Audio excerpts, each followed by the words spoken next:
Olá, turminha do quarto ano! Preparados para mais um dia de aula? Para mais um trabalho avaliativo? Muito bem! Nossa aula de hoje será de ciências e nós vamos revisar um conteúdo que nós já estudamos. Nós vamos revisar o ar e a exploração dos recursos naturais. Então, façam o trabalho avaliativo com bastante atenção, com bastante cuidado, não precisa de pressa, tá?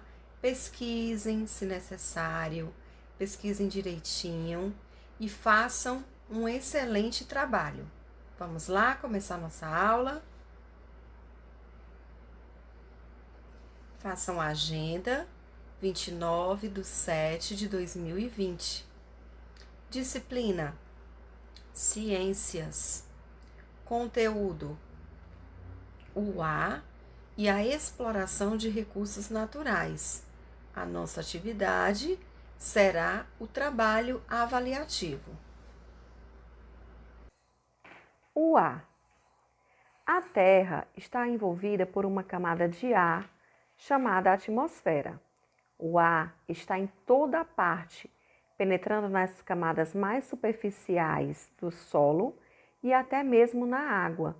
Ele é indispensável à manutenção da vida. O ar puro é invisível, inodoro, insípido e incolor. Então, o ar, ele é de extrema necessidade em nossa vida. Sem o ar, nós não conseguiríamos viver. Faça um teste, tampa o nariz e fica sem respirar. Vai chegar um momento que você não vai mais conseguir. Por quê? Porque faltou o ar. Então, o ar ele é indispensável à nossa vida.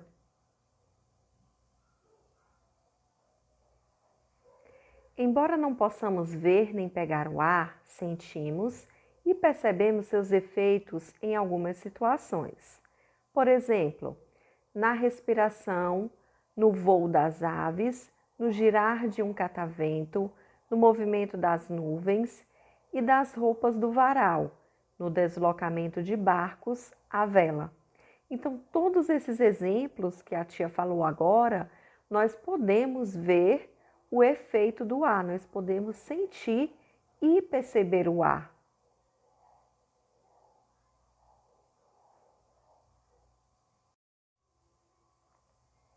Agora vamos falar um pouquinho das composições do ar. O ar é composto de uma mistura de gases. O gás nitrogênio é o que existe em maior quantidade no ar. O gás oxigênio é indispensável para a respiração da maioria dos seres vivos, entre eles os animais e os vegetais. Então, observem a figura ao lado. Ela está mostrando justamente essa porcentagem. 21%, identifiquem aí na gravura o pedacinho verde, 21% é o gás oxigênio, 78% é o nitrogênio e 1%, esse pedacinho vermelho, são de outros gases. O gás carbônico é usado pelas plantas para a fabricação do próprio alimento. Como nós já estudamos no ciclo da água, que ocorre a vaporização da parte existente na superfície terrestre, assim o ar há também vapor de água. Agora vamos ver o ar em movimento. Quando está muito calor, logo pensamos em ligar o ventilador. Ao fazermos isso, podemos sentir o vento, que é o ar em movimento. Observe com atenção como o ar se movimenta. Observem bem a primeira figura, está mostrando um catavento com uma vela e ar quente. E na segunda figura, a mesma vela, de um lado ar quente e de outro ar frio. Vamos ver por que isso acontece. O catavento gira porque a chama da vela aquece o ar acima dela. Esse ar sobe e faz o brinquedo girar. O ar frio em torno do catavento desce é aquecido pela chama da vela e torna a subir. A mudança de temperatura faz com que o ar se movimente. A movimentação do ar é chamada de vento.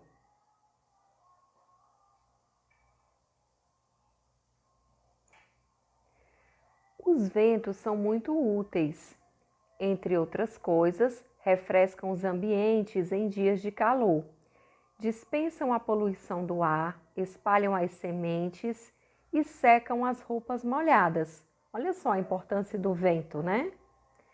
Podemos utilizar a força do vento para várias atividades, como produzir energia elétrica, mover barcos à vela, moinhos, empinar pipas e praticar esporte. A tia vai dar um exemplo bem prático.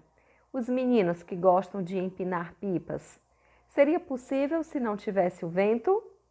Não, não é possível se não tiver o vento, porque certamente a pipa não vai subir. É enxugar roupas sem o vento.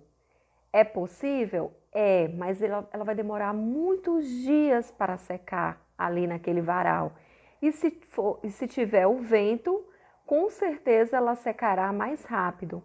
Os barcos, a vela. Então, os ventos são muito importantes, são muito úteis. Olha só a figura de uma pipa.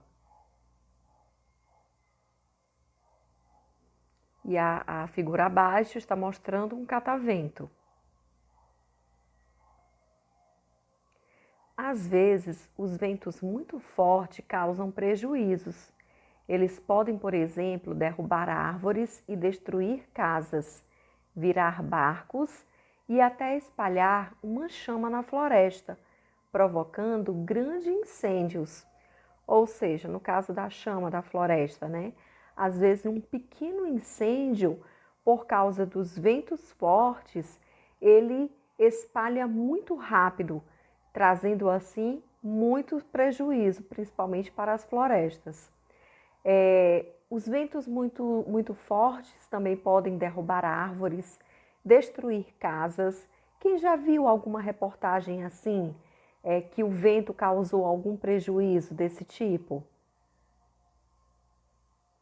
Olha só, a figura ao lado está mostrando um carro debaixo de uma árvore, certamente por causa de um vento muito forte. Então, causou prejuízo? Causou. Danificou o carro.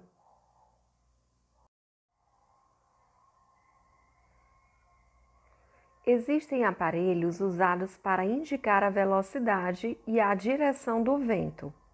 Observem as imagens abaixo. Vamos ver que aparelhos são esses. A primeira figura é um anemômetro. A segunda figura é um catavento. E a terceira é uma biruta. Então, esses aparelhos, eles são indicados para isso, para medir a velocidade e a direção dos ventos. O anemômetro mede a velocidade do vento. O catavento e a biruta indicam a direção do vento, se ele está indo, por exemplo, para o norte, sul, leste ou oeste. O catavento pode ser instalado em vários locais, como no alto dos edifícios e no telhado das casas. A biruta é usada nos aeroportos e nos campos de aviação. Os pilotos precisam saber a direção do vento para que os aviões aterrissem, levantem voo em sentido contrário a ele.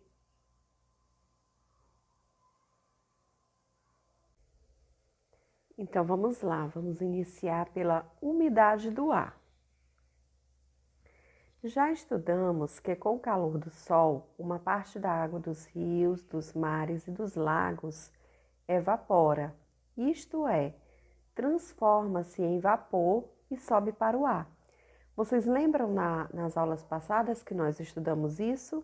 Sobre a evaporação da água dos rios, dos mares e dos lagos?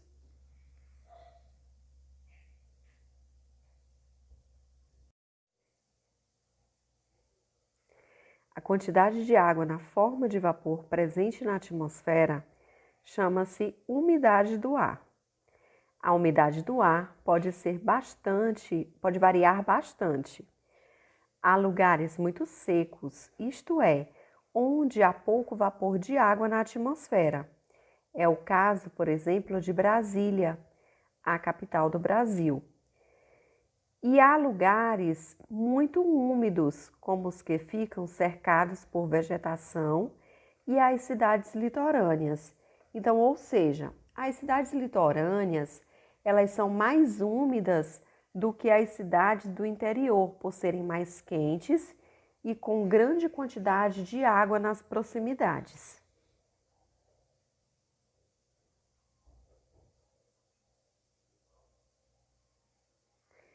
A umidade do ar é necessária à nossa vida, à vida dos outros animais e das plantas. Sem ela, tudo secaria. Para medir a umidade do ar, são usados aparelhos chamados higrômetros.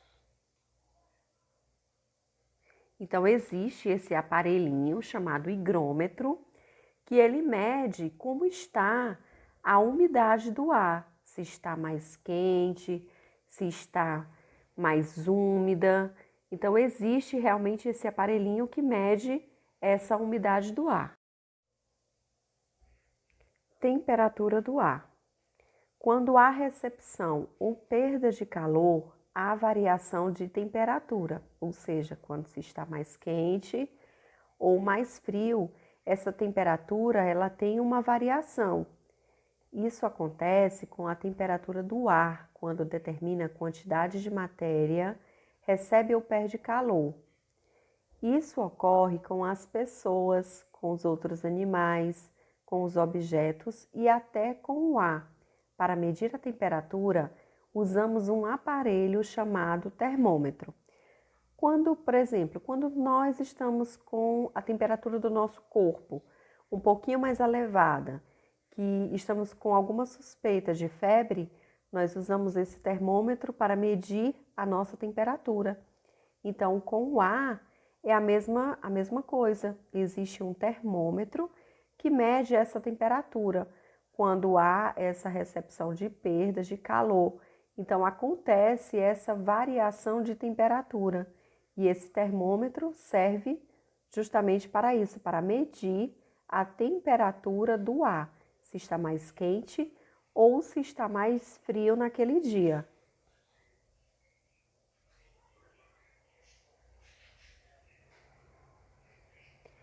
O termômetro é formado por um tubo de vidro bem fino que tem em uma das extremidades um depósito de álcool colorido, que é usado para medir a temperatura do ar. Então, tá aí ao lado, está mostrando a figura desse termômetro.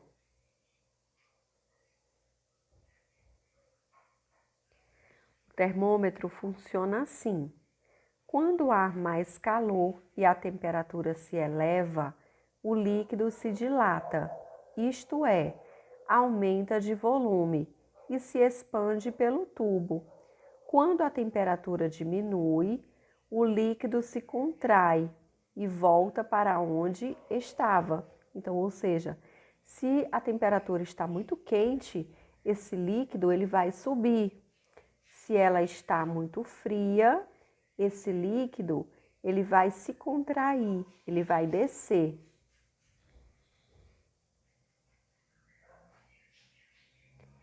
Previsão do tempo. Todos os dias percebemos mudanças nas condições do tempo.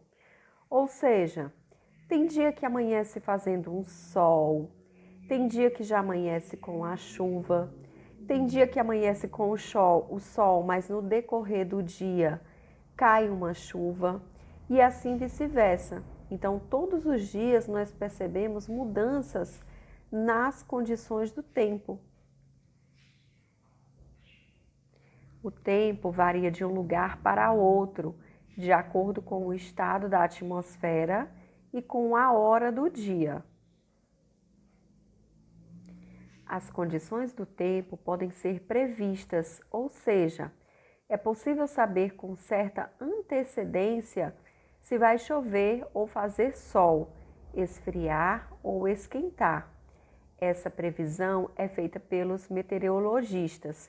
Quem já viu no jornal os jornalistas dando essa previsão? Amanhã vai chover, amanhã fará sol na região tal. Quem já viu isso?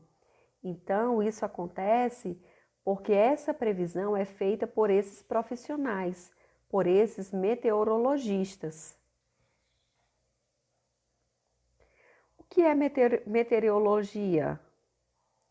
Meteorologia é o estudo da variação de tempo. É quando o tempo está mais frio, está mais quente. Então é isso, é o estudo dessa variação do tempo. A previsão do tempo. Os meteorologistas observam o tempo diariamente por meio de aparelhos. Então, que aparelhos são esses? São o anemômetro, o barômetro, o higrômetro e o termômetro, entre outros. Então, esses aparelhos, eles observam o tempo diariamente. As estações meteorológicas usam satélites artificiais, balões e radares que enviam informações sobre as condições do tempo.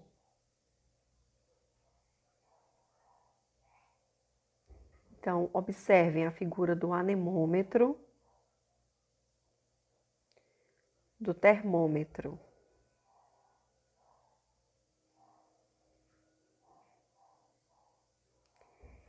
Analisando e interpretando as informações obtidas por meio desses instrumentos, os meteorologistas fazem a previsão do tempo. Depois, essa previsão é noticiada pelos jornais, pela televisão e pelo rádio. Isso a tia acabou de falar no slide anterior. Vocês lembram que os jornalistas ficam lá dando a previsão do tempo?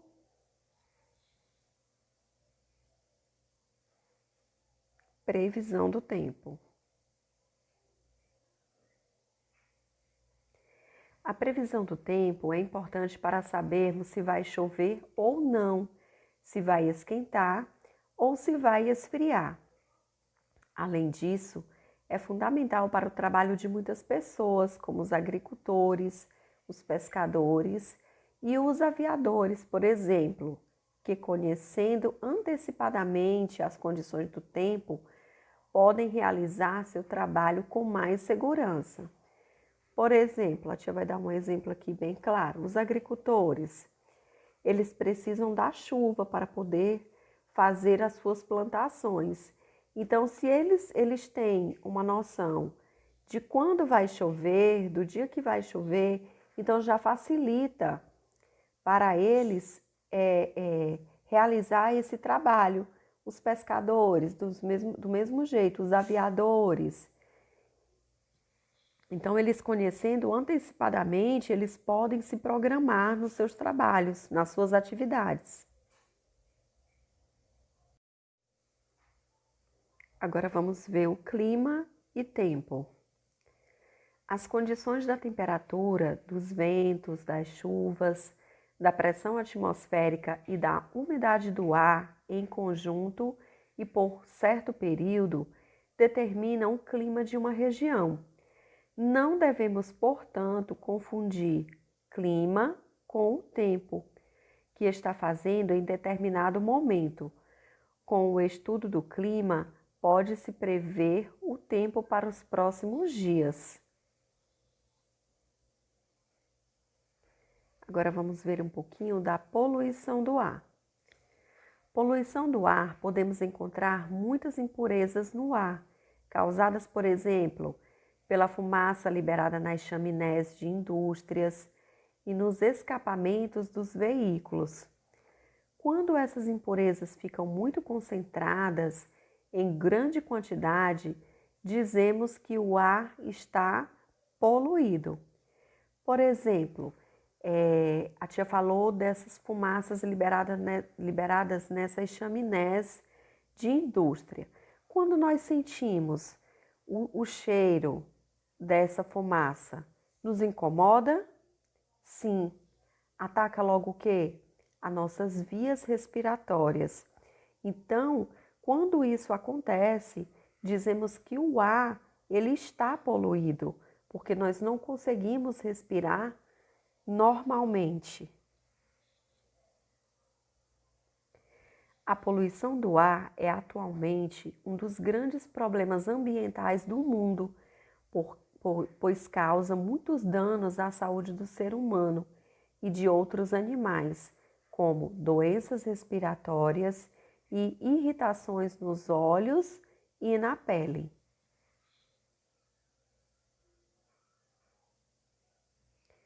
Para diminuir a poluição do ar, é necessário não queimar o lixo para não provocar fumaça poluidora, não promover queimadas em plantações. Antigamente, as queimadas eram usadas para facilitar a colheita da cana-de-açúcar, mas hoje em dia a maioria da produção é feita de forma mecânica por colheitadeiras. Então, essas medidas são necessárias para diminuir a poluição do ar.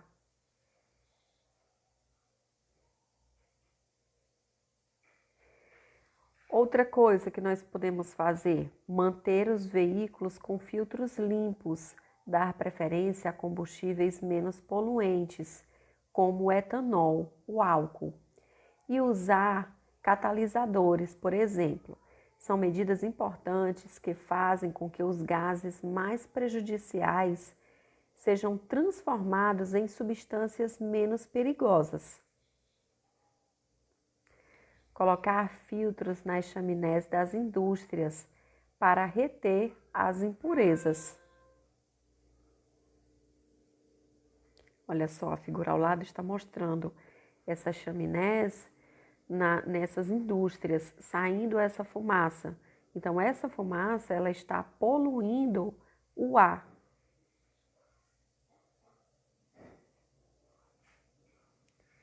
Plantar árvores também é uma atitude positiva contra a poluição e ajuda a preservar o meio ambiente.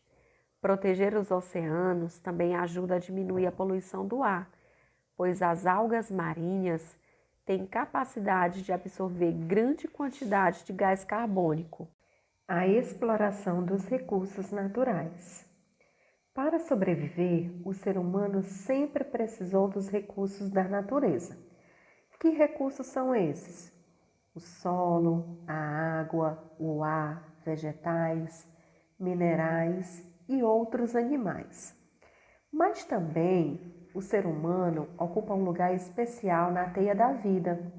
Ele descobre, ele inventa, ele recria o mundo, mas também pode destruí-lo a si mesmo, já que é parte integrante da natureza.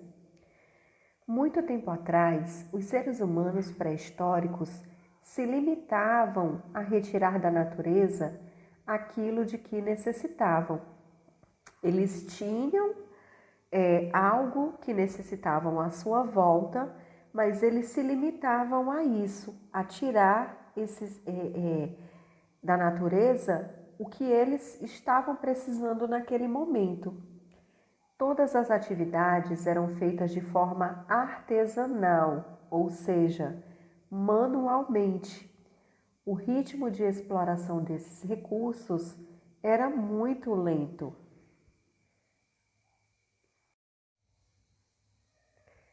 Então, a figura aí ao lado está mostrando um ser humano da pré-história.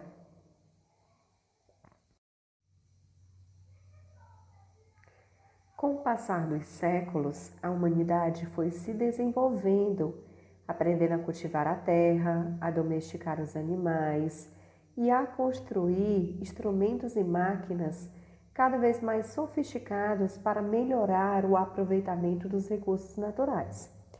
Por exemplo, a tia vai dar um exemplo aqui bem prático. No caso dos agricultores, antigamente eles tinham muito trabalho para preparar a terra, arar o solo, fazer a plantação.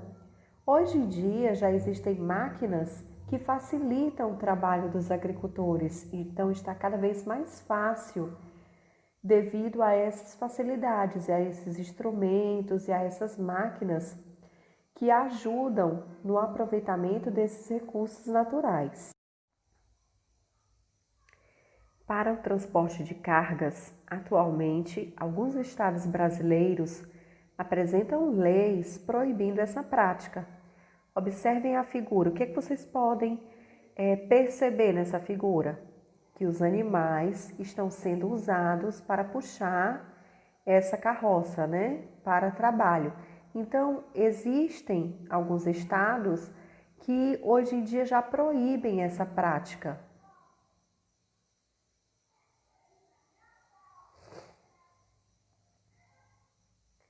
Entre os séculos 17 e 19, aos poucos as máquinas passaram a substituir mão de obra artesanal pela produção industrial.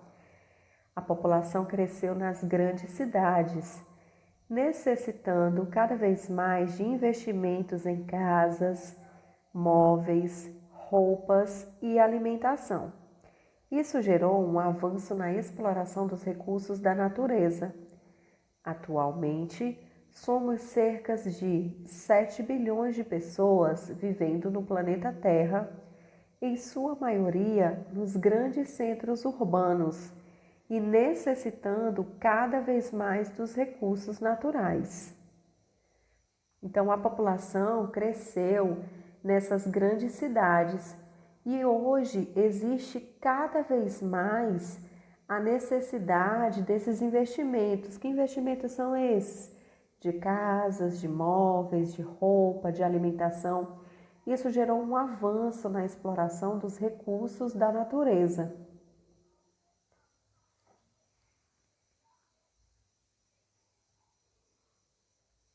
Nos slides a seguir, conheceremos alguns dos recursos naturais mais utilizados e explorados pelos seres humanos. Vamos ver quais são eles. Máquinas agrícolas sofisticadas, as máquinas que a tia falou, né, que ajudam na agricultura, ajudam aos agricultores.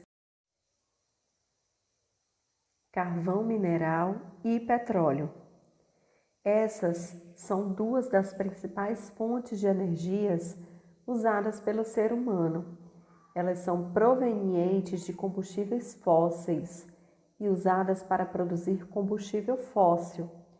Toda matéria-prima formada pela decomposição de restos de seres vivos ao calor em casas, indústrias e também para mover os automóveis.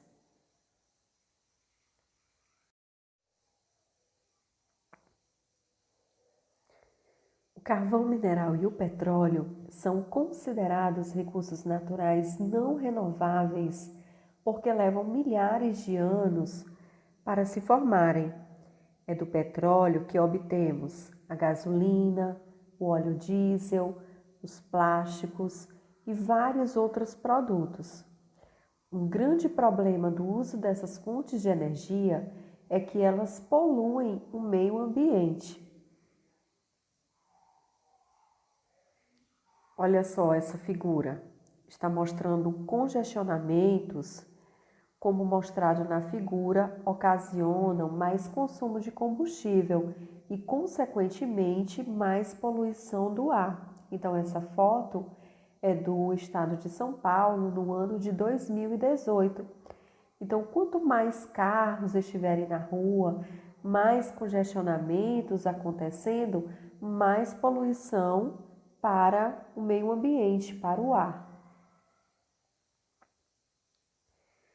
Plataforma da Bacia de Campos, no Rio de Janeiro, em 2015. Esse tipo de plataforma é usado para a perfuração de poços na produção do petróleo.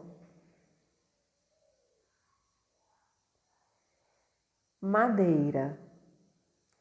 É utilizada nas construções, na fabricação de móveis e também como combustível. O desmatamento ilegal é uma ameaça às florestas tropicais. Algumas medidas têm sido tomadas para a exploração do modo sustentável. Então, a utilização, turminha, dessas madeiras, do desmatamento, é ilegal e ameaça as florestas. Exploração sustentável com a regeneração da floresta, em Paragominas, em 2015. A água. Indispensável para a vida, a água é também utilizada para produzir energia elétrica. É um elemento renovável, pois o ciclo da água é permanente na Terra, porém é esgotável, pois se não for usada de forma consciente, pode acabar. Nós vimos até em outra aula, a porcentagem da água potável, da água que não serve para a gente, da água salgada. Então, por isso que tem que haver a conscientização de cada um de nós, porque se ela não for usada de forma consciente, nós poderemos ficar sem ela.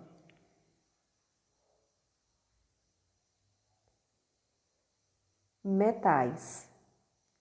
Extraídos das jazidas de minério, os metais são usados em seu estado natural para fabricar pequenos utensílios ou para fazer grandes construções. Metais como o ouro e a prata são muito usados na confecção de joias. O cobre é usado nos fios elétricos. O ferro é muito usado na construção civil, além de muitos outros exemplos. Quando um metal é misturado a outro metal ou a outro componente, ele passa a se chamar liga metálica. Um exemplo de um metal: panelas.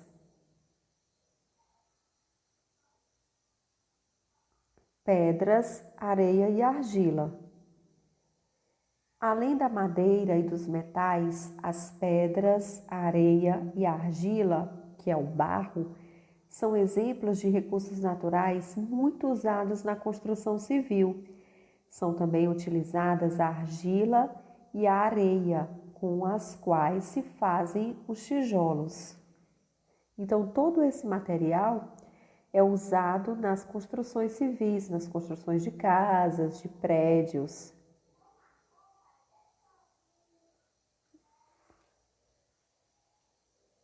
O solo. O solo é um recurso natural imprescindível para o cultivo de produtos agrícolas e a criação de animais. Porém, o uso contínuo do solo na agricultura, sem os devidos cuidados, pode provocar alterações e danos a ele.